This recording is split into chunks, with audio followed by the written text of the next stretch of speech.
ஒருவராய் பெரிய அதிசயங்களை செய்கிறவரை துதியுங்கள். அவர் கிருபை என்றும் உள்ளது. கர்த்தருக்குள் பிரியமானவர்களே, உங்கள் அனைவருக்கும் இனிய காலை வணக்கங்கள்.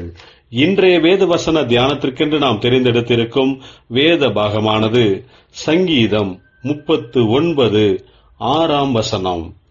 வேஷமாகவே மனுஷன் திரிகிறான், விருதாவாகவே சஞ்சலப்படுகிறான், ஆஸ்தியை சேர்க்கிறான், யார் அதை வாரிக்கொள்ளுவான் என்று அறியான்.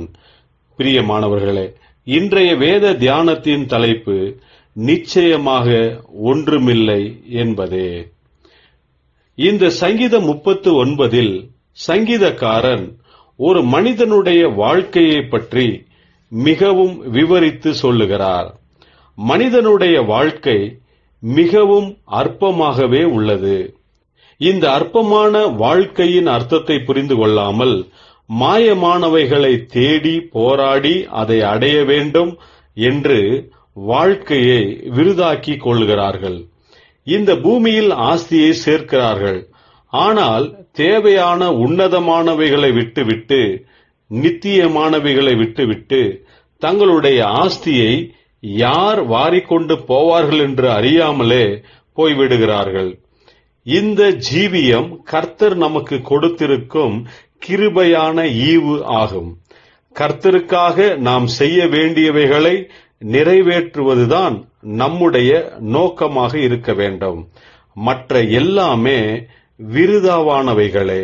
பிரியமானவர்களே, கர்த்தர் நமக்கு கொடுத்திருக்கும் இந்த வாழ்க்கையில் கர்த்தருக்கு பிரியமானவைகளை அவருடைய சித்தத்தின்படி செய்வதுதான் நாம் வாழ்கிற இந்த ஜீவியத்தின் அர்த்தத்தையும் நோக்கத்தையும் நாம் அறிந்து கொள்ள முடியும். மாயையான அநித்தியமானவைகளை நாம் எப்படியாக தேடி போகிறோமோ அப்படியே நம்முடைய வாழ்க்கையும் விருதாவாகிவிடும். கர்த்தருக்கு உகந்தவைகளையே நாம் நாடி தேடுவோம். அவைகளே நமக்கு நித்தியமானவைகளாகும். ஜெபிப்போம். ஜீவனுள்ள தேவனே, விருதாவாக எதையும் தேடி போகாமல் நித்தியமானவைகளை தேடி அவைகளை கண்டடைய எங்களுக்கு உதவி செய்யும்.